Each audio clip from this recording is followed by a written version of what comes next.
जय Shri Shyam. Welcome back to Kirdar family. आज मैं आपके साथ श्रावण मास महात्म अध्याय 18 सुनाने जा रही हूँ। तो शुरू करते हैं।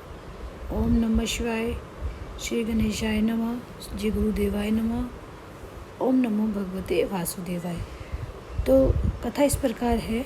सनत कुमार जी बोले, इसमें आशा दशमी व्रत का विधान बताया गया है। तो सनत कुमार जी बोले, हे भगवान, हे पार्वतीनाथ, हे भक्तों पर अनुग्रह करने वाले, हे दया सागर, अब आप दशमी तिथि का महात्म्य बताइए। ईश्वर बोले, हे सनत कुमार, श्रावण मास में शुक्ल पक्ष की 10वीं तिथि से यह व्रत आरंभ करें। पुनः प्रत्येक महीने में शुक्ल पक्ष की 10वीं तिथि को ये व्रत करें। इस प्रकार 12 महीनों में इस उत्तम व्रत को करके बाद में श्रावण मास में शुक्ल पक्ष की 10वीं तिथि पर इसका उद्यापन करें। राज्य की इच्छा रखने वाले राजपुत्र, उत्तम कृषि के लिए कृषक, व्यवसाय के लिए वैश्य पुत्र, पुत्र प्राप्ति के लिए गर्भिणी स्त्री, धर्म अर्थ काम की सिद्धि के लिए सामान्य जन, श्रेष्ठ वर्ग की अभिलाषा रखने वाली कन्या, यज्ञ करने की कामना वाले ब्राह्मण श्रेष्ठ, आरोग्य के लिए रोगी और दीर्घकालिक पति के परदेश रहने पर उसके आने के लिए पत्नी, इन सबको तथा इसके अतिरिक्त अन्य लोगों को भी इस दशमी व्रत को करना चाहिए। जिस कारण जिसे कष्ट हो तब उसे उसके निवारण हेतु उस मनुष्य को ये व्रत करना चाहिए। श्रावण में शुक्ल पक्ष की 10वीं के दिन स्नान करके देवता का विधिवत पूजन कर घर के आंगन में 10 दिशाओं में पुष्प, पल्लव, चंदन से अथवा जौ के आटे से अधिदेवता के शस्त्र वाहन युक्त स्त्री रूपा शक्तियों का अंकन करके नक्त वेला में 10 दिशाओं में उनकी पूजा करनी चाहिए। घृत मिश्रित नैवेद्य अर्पण करके उन्हें पृथक पृथक दीपक प्रदान करना चाहिए।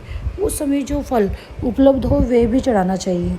इसके बाद अपने कार्य की सिद्धि के लिए इस प्रकार प्रार्थना करनी चाहिए कि हे दिव्य देवता, मेरी आशाएं पूर्ण हो और मेरे मनोरथ सिद्ध हो, आप लोगों की कृपा से सदा कल्याण हो। इस प्रकार विधिवत पूजन करके ब्राह्मण को दक्षिणा देनी चाहिए। हे मुनिश्रेष्ठ, इसी क्रम से प्रत्येक महीने में 10वीं तिथि का व्रत सदा करना चाहिए और 1 वर्ष तक करने के अनंतर उद्यापन करना चाहिए। अब पूजन की विधि कही जाती है। सुवर्ण तथा चांदी अथवा आटे से ही 10 दिशाओं को बनवाएं। उसके बाद स्नान करके भली भांति वस्त्राभूषण से अलंकृत होकर बंधु बांधवों के साथ भक्तिपूर्वक मन से 10 दिव्य देवताओं का पूजन करना चाहिए और घर में आंगन में क्रम में से इन मंत्रों के द्वारा दिव्य देवताओं को स्थापित करें। इस भवन में के स्वामी और देवताओं तथा दानवों से नमस्कार किए जाने वाले इंद्र आपके ही समीप रहते हैं। आप इंद्री नामक दिव्यता को नमस्कार है। ऐसे है आसे अग्नि के साथ परिग्रह विवाह होने के कारण आप अग्नि ही कही जाती हैं। आप तेज स्वरूप तथा पराशक्ति हैं, अतः मुझे वर देने वाली हो। आपका ही आश्रय लेकर वे धर्मराज सभी लोगों को दंडित करते हैं, इसलिए आप संयमी नाम वाली हैं। हे यामे, आप मेरे लिए उत्तम मनोरथ पूर्ण करने वाली हो। हाथ में खड्ग धारण किए हुए मृत्यु देवता आपका ही आश्रय ग्रहण करते हैं, अतः आप रीति रूपा हैं। आप मेरी आशा को पूर्ण कीजिए। हे वारुणी, समस्त भुवनों के आधार तथा जल जीवों के स्वामी वरुण देव आप में निवास करते हैं, अतः मेरे कार्य तथा धर्म को पूर्ण करने के लिए आप तत्पर हो।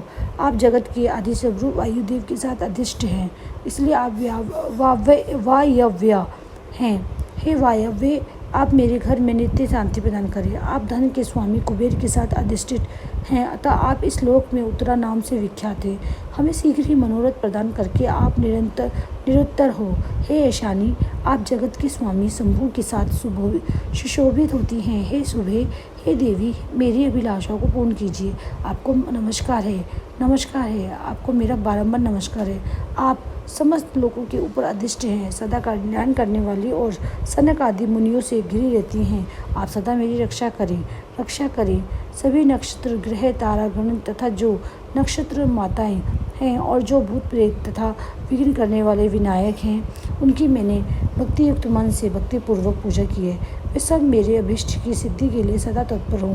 नीचे के लोकों में आप सर्पों तथा नेवलों के द्वारा सेवित हैं, अतः नाग पत्नियों सहित आप मेरे ऊपर प्रसन्न हो। इन मंत्रों के द्वारा पुष्प धूप आदि से पूजन करके वस्त्र अलंकार तथा फल निवेदित करना चाहिए। इसके बाद बागधवनी, गीत, नृत्य आदि मंगलाकृत्य और नाचती हुई श्रेष्ठ स्त्रियों के सहित जागरण करके रात्रि व्यतीत करनी चाहिए। कुमकुम, अक्षय, तांबूल, दान, मान आदि के द्वारा भक्तिपूर्ण मन से उस रात्रि को सुखपूर्वक व्यतीत करके प्रातःकाल प्रतिमाओं की पूजा करके ब्राह्मण को प्रदान करें देनी चाहिए।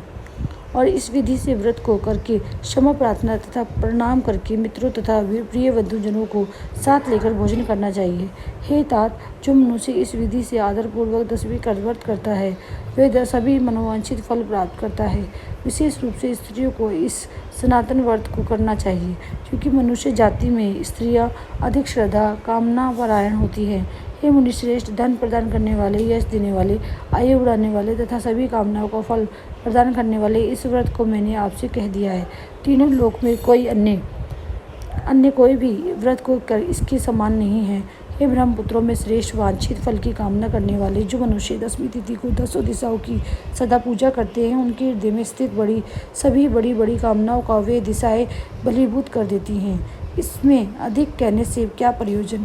हे सनत कुमार, ये व्रत मोक्षदायक है, इसमें संदेह नहीं करना चाहिए। इस व्रत के समान ना कोई व्रत है और ना तो कोई होगा। इस प्रकार से स्कंद पुराण के अंतर्गत ईश्वर सनत कुमार संवाद में श्रावण मास महात्म्य में आशा दशमी व्रत कथन नामक 18वां अध्याय पूर्ण हुआ। हर हर महादेव। ओम नमः शिवाय। हरे कृष्णा कृष्ण कृष्ण हरे हरे, हरे राम राम राम हरे हरे। निरंतर जाप करते रहिए। ठाकुर जी की और भोले बाबा की भक्ति मिलती रहेगी। मैं कहना पड़ता मुझे लास्ट में हमेशा, हर में हरि, हर से हरि, हरि में हर। राधे राधे।